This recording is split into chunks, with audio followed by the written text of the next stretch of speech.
Salut, alors bienvenue dans cette vidéo. Aujourd'hui, on va analyser les différents marchés financiers pour trouver les meilleures opportunités de trading pour cette semaine.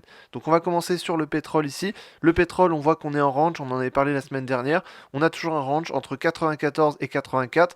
Pour l'instant, on est plutôt en passe d'atteindre la partie basse du range. Donc pour l'instant, on est plutôt de direction baissier vers 84 et on est toujours entre 94 et 84. Ensuite, sur les crypto-monnaies, alors ça a pas mal bougé. On a eu pas mal de volatilité, notamment sur le Bitcoin, donc c'est intéressant. On a cassé ici les 32 000 à la hausse et là on est sur 34 600. Donc voilà, là on pourrait potentiellement soit effectuer une petite correction, on en a eu une petite ici, mais on pourrait effectuer une plus grosse correction pour revenir sur 32 000 pour ensuite repartir à la hausse, puisque de toute façon la tendance est plutôt à la hausse depuis ici novembre 2022. Donc là, si on a une tendance à la hausse, on ira ensuite sur 47 000 et pourquoi pas ensuite sur 70 000. Pour l'instant en tout cas, on est plutôt dans une tendance haussière. On pourrait avoir une petite correction mais repartir en tendance haussière juste après. Sur l'Ethereum également, alors on est un peu moins haussier, la tendance est quand même moins haussière, il y a moins de volatilité sur l'Ethereum, mais on est toujours quand même en tendance haussière. Il pourrait suivre le Bitcoin et suivre les autres crypto-monnaies, donc partir à la hausse. Donc pour l'instant en tout cas, sur l'Ethereum on est moins orienté à la hausse, sur le Bitcoin on est plutôt orienté à la hausse. Ensuite sur le S&P 500, alors ici on a cassé des niveaux de support, on a cassé les 4200 en niveau de support ici, donc là on part vraiment vers le bas, on est en tendance baissière pour l'instant. On a cassé ici cette droite de tendance haussière qui maintenait la tendance depuis octobre 2022. Donc pour l'instant, on a cassé ce niveau de support, cette autre droite de tendance. Donc là, on ira sur 4000. Donc pour l'instant, c'est le prochain support. Donc là, actuellement, on est plutôt en tendance baissière et ça devrait continuer. Ensuite, sur le CAC 40, alors on est toujours en tendance baissière du coup. On est arrivé sur des niveaux de support, notamment sur le niveau des 6800. Pour l'instant, on est au-dessus de ce niveau de support, ça tient. Si la tendance baissière continue, ce support pourrait casser et on partirait plus à la baisse. Sur le Nasdaq également, on a cassé le niveau de support ici à 14 400. Donc là, on a cassé le niveau de support, on est venu rebondir dessus et là, on part directement sur une tendance baissière. On pourrait viser ici 13 000 qui est un prochain support. Donc voilà, pour l'instant, on est clairement en tendance baissière sur la plupart des indices. Ensuite, sur le gold, alors ici, sur le gold, on avait cassé les niveaux de résistance à la hausse et là, on commence à rebondir sur le niveau des 2000 à peu près.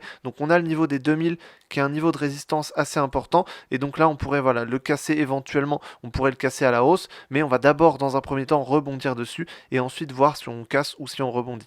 Donc en tout cas pour l'instant on est sur un niveau de résistance, la tendance haussière devrait ralentir pour qu'on puisse partir soit sur une correction soit sur une continuation de tendance. Ensuite sur le forex avec l'euro dollar notamment, alors on avait une tendance baissière ici qui était assez régulière, qui avait bien commencé. Là on est dans un range entre 1,045 et 1,07, donc pour l'instant on est dans un range. On pourrait éventuellement partir dans une tendance haussière si on a des creux qui sont de plus en plus hauts. Pour l'instant c'est le cas, mais voilà, c'est le cas depuis octobre 2023. Donc pour l'instant il faut attendre, il faudra un peu plus d'historique. En tout cas pour l'instant on est entre 1,07 et 1,04. Sur le GBP USD on a à peu près le même cas de figure, on est ici entre 1,21 et 1,23. Globalement on est dans un trading de range actuellement, on est plutôt sur le bas du range, on pourrait repartir à la hausse en visant 1,23 pour ensuite potentiellement rebondir ou à casser. Si on vient à casser un niveau de résistance, on partira plus à la hausse. Sur l'USD CHF, alors ici on a rebondi sur un niveau de support à 0,89, on a rebondi ici à la hausse sur 0,905, donc là on commence à rebondir à la baisse pour partir sur 0,89 ou 0,88. Donc là sur USD CHF on partirait plutôt à la baisse, on est plutôt dans une tendance baissière qui est en train de se construire,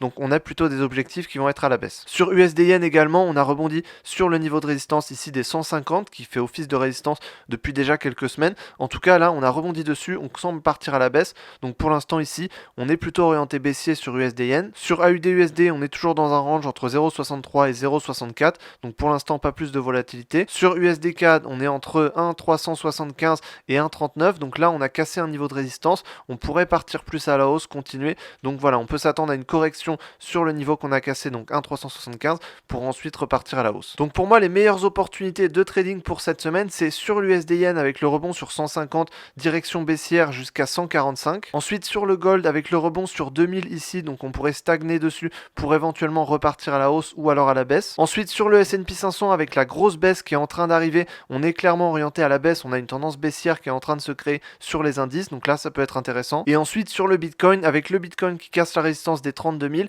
et qui pourrait arriver sur des résistances beaucoup plus hautes, notamment à 45 000. Donc j'espère que je t'ai aidé dans cette vidéo à mieux comprendre les différents actifs pour cette semaine. Si tu veux en savoir plus sur le trading, tous les liens sont en description. J'espère que je t'ai aidé et je te dis à la prochaine dans une autre vidéo. Salut!